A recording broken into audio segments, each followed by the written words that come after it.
Hi, One Eve. So we are going to talk a little bit about the clock. So we've got the face of the clock, which is the round part with the numbers. So let's look at our numbers here. We've got 1 through 12. Then we've got our long hand, which tells the minute. And then we have our short hand, which tells us the hour. So let's look at these numbers again. So we've got 1, 2, 3, 4, 5, 6, 7, 8, 9, 10, 11, and 12.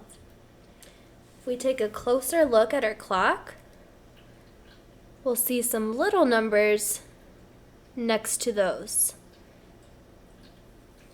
So we've got 5, 10, 15, 20, 25, 30, 35, 40, 45, 50, 55, 60.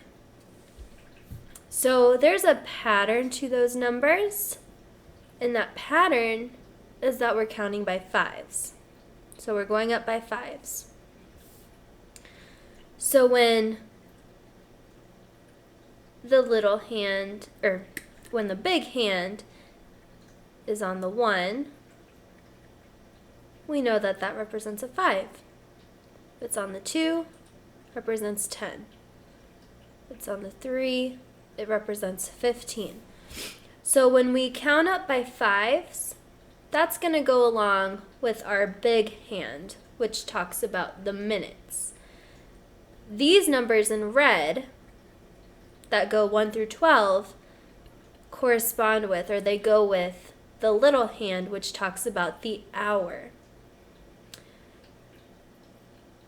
So let's make up a time here.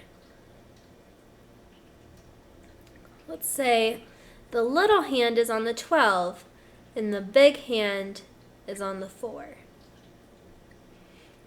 So we know that that means the hour is 12 o'clock and the minute is going to be 20.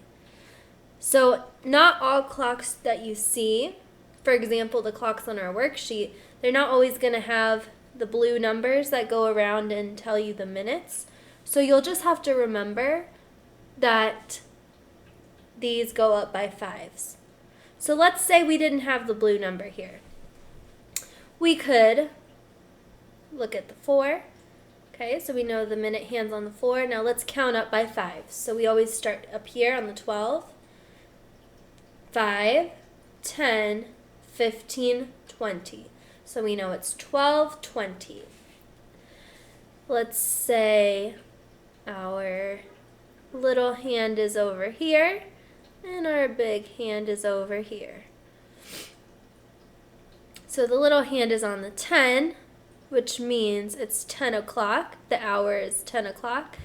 And the minute is over here. So let's count by fives to figure that out. 5, 10, 15, 20, 25, 30, 35. So it's 10:35.